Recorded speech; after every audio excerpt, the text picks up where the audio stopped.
De retour, chers téléspectateurs. Alors, on a en ligne aussi Monsieur Antoine Bourdedi, qui est un expert en tourisme. Monsieur Antoine, bonsoir.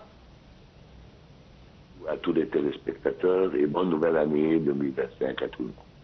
Merci, à vous aussi. Je vous souhaite une très bonne année. Monsieur Antoine, alors, on parle du tourisme en Égypte en général en 2025 pour l'année prochaine. Comment vous voyez les développements qui ont eu lieu en 2024 et comment on verra l'année 2025 l'importance du touriste ou du secteur du tourisme en Égypte?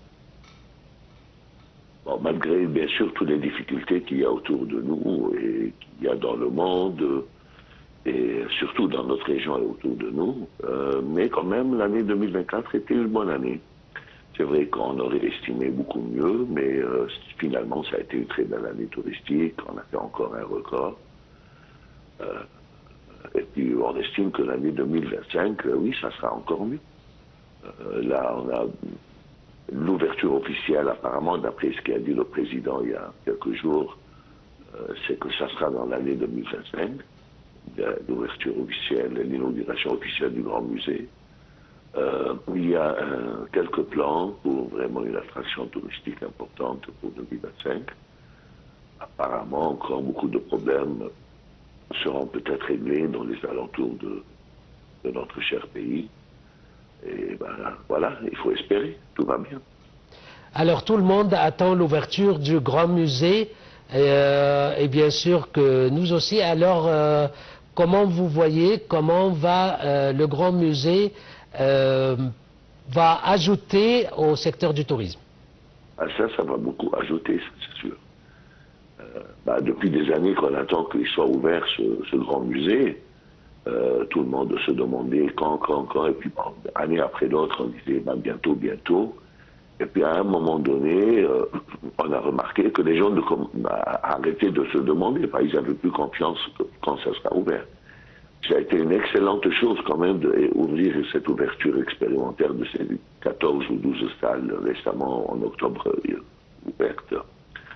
Eh ben, ça montre tout de suite, dès que ça a été ouvert, dès le lendemain, tous les programmes, presque, ou la majorité des programmes ont changé. On a mis tout de suite ce musée dans les programmes, et puis si vous allez maintenant à n'importe quelle heure, n'importe quel jour, eh ben, il est archi plein comme le musée de la Place Tahrir. Donc sûrement l'inauguration officielle avec annoncer ça d'une façon officielle avec un grand événement impressionnant pour le monde, je pense que ça va faire un potentiel énorme pour le tourisme égyptien. Alors, Monsieur Antoine, comment l'Égypte peut-elle diversifier son offre touristique au-delà des attractions historiques comme les pyramides par exemple et les temples? Le tourisme égyptien n'est pas un tourisme qui est basé sur les monuments seulement, ce qu'on appelle le tourisme culturel ou le tourisme de l'Égypte ancienne. Ça, c'est un secteur du tourisme qui est très important, c'est un peu notre prestige, de quoi on est célèbre, on est renommé pour ça. Mais quand même, ça ne représente pas le plus grand pourcentage de nombre de touristes qui viennent en Égypte. Maintenant, le tourisme balnéaire, il fait les grands records. Exactement. Avec toutes les côtes au bord de la mer, le sport nautique, la mer Rouge, maintenant la côte nord de l'Égypte avec Al-Alamein et Al-Maza et toutes ces villes. Donc c'est encore un avenir extraordinaire. Et puis l'Égypte a tous les éléments d'attraction touristique, le tourisme religieux, le tourisme de sport, le tourisme de congrès. La situation géographique et le climat, et voilà, tout ça, ça joue. Mais bon, peut-être on fait du marketing avec notre tourisme lié aux pyramides et à Toutankhamon. Mais c'est vrai que non, on a un potentiel énorme dans ce pays. On mériterait avoir une place 10 fois mieux que ça. Très bien. Monsieur Antoine Bourdedi, vous êtes expert en tourisme et je vous remercie pour votre intervention. Je vous souhaite une très belle soirée, très belle année.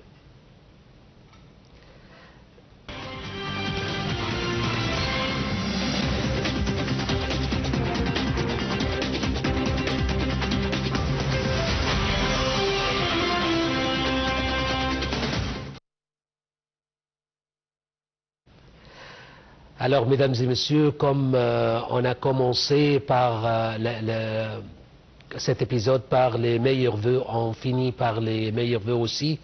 Et je vous laisse avec un commentaire de Sydney à New York, en passant par Damas ou Paris. Le monde célèbre l'entrée de 2025.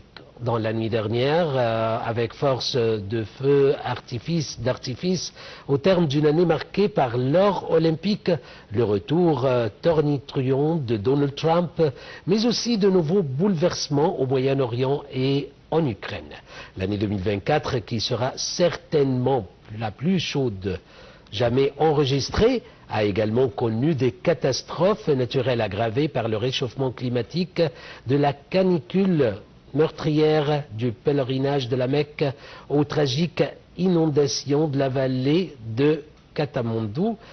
Après l'Asie-Pacifique qui a ouvert le bal du 31, les festivités se sont poursuivies au Proche-Orient, en Europe et en Amérique. Les détails dans ce commentaire.